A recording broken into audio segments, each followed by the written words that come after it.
Hello everybody, this is Gregory with How I Lost Over 100 Pounds and I've kept it off for 30 plus years, where there should be no hesitance in your weight loss and maintenance. Today we're going to talk about 2 tips to help you with that I'm hungry right before I go to sleep issue. Now before we begin, if you need help with weight loss, contact me through the Clarity FM link found here in the episode notes.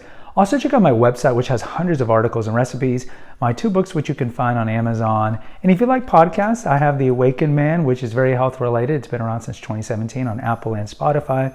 Also, I have The Cinema Rag, which is about movies and gossip as well. And lastly, if you appreciate my content, there's a link for PayPal. Now, this is not a problem that I deal with. I am never hungry before I go to sleep, but I have read the comments and I do know people who get hungry right before they go to sleep and they want to have a snack. And typically if you're eating at 10 o'clock, 11 o'clock, it's not going to be a healthy snack. And I remember watching movies from the 80s with the classic scene where somebody wakes up and they go down to the kitchen and someone's eating chocolate cake at 3 in the morning. Right? We're not eating broccoli at 3 in the morning. So this isn't a problem I have, but I understand that it is an issue that some people deal with. So I'm going to give you a couple of things that I think would probably help. And most of these are pretty commonsensical. Number one is, in no particular order, but number one is eat dinner that is filling. Eat a dinner that's filling. Kind of like what we talked about with the intermittent fasting videos, is if you are eating very carb-based meals, and this cannot be, I'm not saying like simple carbs and junk food, Frankenfoods like Pop-Tarts and whatever, but if you're eating like pasta, rice, potatoes, if you're eating a lot of these starchy things at dinner, these aren't going to fill you up. They're going to be burnt very quickly and you're more likely to get hungry.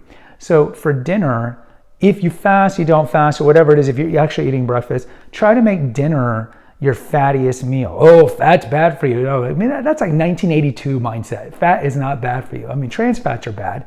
And we know that how to avoid trans fats as a whole, even though there's a lot of hidden trans fats out there. But what I mean by eat your fattiest food at dinner, fat fills us up. Again, we can all eat 2 boxes of cereal. You can't eat a 32-ounce steak. It's just too much. It's too much because it's satiating. So eat your meat. Eat a lot of meat if you need to at dinner, or eat your bacon. Like I Brenner it all the time, which is breakfast at dinner because I don't eat breakfast. So I'll eat eggs 2-3 times a week. Big, like 4 eggs, I whip them all up and everything. So eat foods that fill you up. I know this is kind of commonsensical, but sometimes you need to hear, like some people will eat McDonald's or whatever at lunch and then they eat rice and crackers at dinner. So switch it up. If you're going to eat something carby, which I don't really recommend, do it for lunch, but make dinner very fatty because fat will fill you up and therefore you're less likely to get the hunger pangs later on. Number 2, which is kind of another obvious one, is eat dinner later. Like I like to eat dinner at 5:15. I break my fast at 3 and I like to finish eating by 6, maybe no later than 6:30.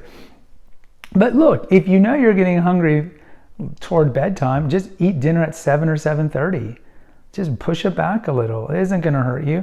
I would recommend that you do postprandial walks or post-eating walks because studies show that it is good for insulin resistance and it's just good for breaking down your body, what you've eaten and so forth. So I do recommend, I don't recommend like running after you eat. And I certainly don't recommend doing high cardio right before bedtime because that does affect your sleep. But do what the Euros do, right? Euros do a lot of walking and they like to pasear. They like to do their walks after dinner because it helps with the food. So eat at 7:30 or 8 if you need to. And again, eat something very fatty. And then if you can, go for a night walk. I love night walks. I love dawn walks and twilight walks or night walks. I just love, mostly I just like it because it's quiet and you can see the stars.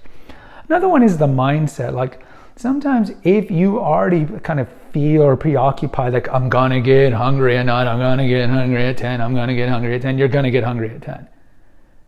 So you might not even be hungry at 10, but it's such an inculcated built-in routine that you think you need to eat at 10 and you're kind of like blaming the hunger pangs.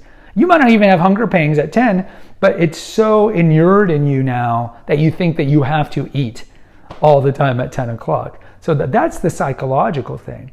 So even if you eat a big steak at 8 o'clock, you might think, well, it's 10 o'clock and I always eat a Pop-Tart at 10. you'll eat a Pop-Tart at 10. So I recommend you try these 3 things. All of them are commonsensical, and see if they help. Again, as I mentioned, for me, I don't get hungry. I eat very early dinner, right? I don't get hungry at night. It's not a problem for me, but I do understand that it can be a problem for some of you guys. So I recommend you try some of these things.